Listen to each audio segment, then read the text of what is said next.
ഒരു QQI level 5 എന്നൊരു course ഉണ്ട്. അപ്പോൾ ആ കോഴ്സ് ചെയ്തിട്ട് വരുവാണ് ചെയ്യുന്നത് കൂടുതലും ആൾക്കാർ.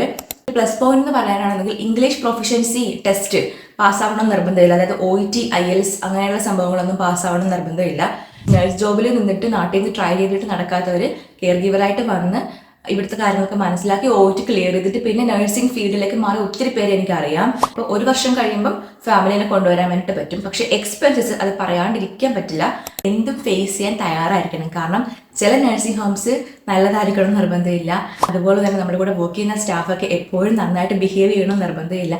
ജോബിനെ കുറിച്ച് പറയാനാണെന്നുണ്ടെങ്കിൽ അവർക്ക് നൈറ്റ് ഷിഫ്റ്റ് ഉണ്ടാവും, ഡേ ഷിഫ്റ്റ് ഉണ്ടാവും. നൈറ്റ് ഷിഫ്റ്റ് കമ്പൽസറി ആണ്. ഹെൽത്ത് കെയർ ചെക്കപ്പിന്റെ സമയത്ത്, ഇന്റർവ്യൂവിന്റെ സമയത്ത് അവർ ചോദിക്കും നൈറ്റ് ഷിഫ്റ്റ് എടുക്കാൻ ഓക്കെ ആണെന്നുള്ള കാര്യങ്ങളൊക്കെ. അപ്പോൾ അത് കമ്പൽസറി ആണ്. അപ്പോൾ അതൊക്കെ നോക്കിയിട്ടായിരിക്കും അവർ റിക്രൂട്ട് ചെയ്യുന്നത്. പിന്നെ ഇന്റർവ്യൂസും കാര്യങ്ങളൊക്കെ അങ്ങനെ പോകും. കെയർ ഗീവർ ജോബ് നല്ലൊരു ഓപ്ഷൻ ആണോ എന്ന് ചോദിച്ചു കഴിഞ്ഞാൽ നഴ്സുമാരെ സംബന്ധിച്ചിടത്തോളം അയർലൻഡിലോട്ടോ അല്ലെങ്കിൽ UK പോകാൻ ട്രൈ ചെയ്തിട്ട് പോകാൻ പറ്റാത്തവർക്ക് നല്ലൊരു ഓപ്ഷനാണ്. കാരണം ഇവിടെ നഴ്സായിട്ട് വരുന്ന ഒരുപാട് പേരുണ്ട്. അപ്പം നഴ്സായിട്ട് വന്നതിന് ശേഷം ഇവിടുത്തെ റെസിഡൻസൊക്കെ ആയിട്ടൊക്കെ നമ്മൾ സംസാരിച്ച് ഇവിടുത്തെ കസ്റ്റവും ഇവിടുത്തെ രീതികളൊക്കെ നമ്മൾ പഠിച്ചതിന് ശേഷം നമുക്കിവിടെ OET എക്സാം എഴുതാനൊരു ഓപ്ഷൻ ഉണ്ട്. അപ്പോൾ OET നമുക്ക് ഇവിടുന്ന് തന്നെ എഴുതാൻ വേണ്ടിയിട്ട് പറ്റും. സോ അത് ക്ലിയർ ചെയ്ത് കഴിഞ്ഞ് നമുക്ക് ഇവിടെ തന്നെ നഴ്സായിട്ട് ജോലിക്ക് കയറാൻ വേണ്ടിയിട്ട് പറ്റും. അതൊരു പ്ലസ് പോയിന്റ് ആണ്. പിന്നെ അയർലൻഡ് നല്ലൊരു ബ്യൂട്ടിഫുൾ ആയിട്ടൊരു കൺട്രിയാണ്. അതുപോലെ തന്നെ അത്യാവശ്യം പേ റേറ്റ് കൊടുക്കുന്ന ഒരു രാജ്യമാണ്.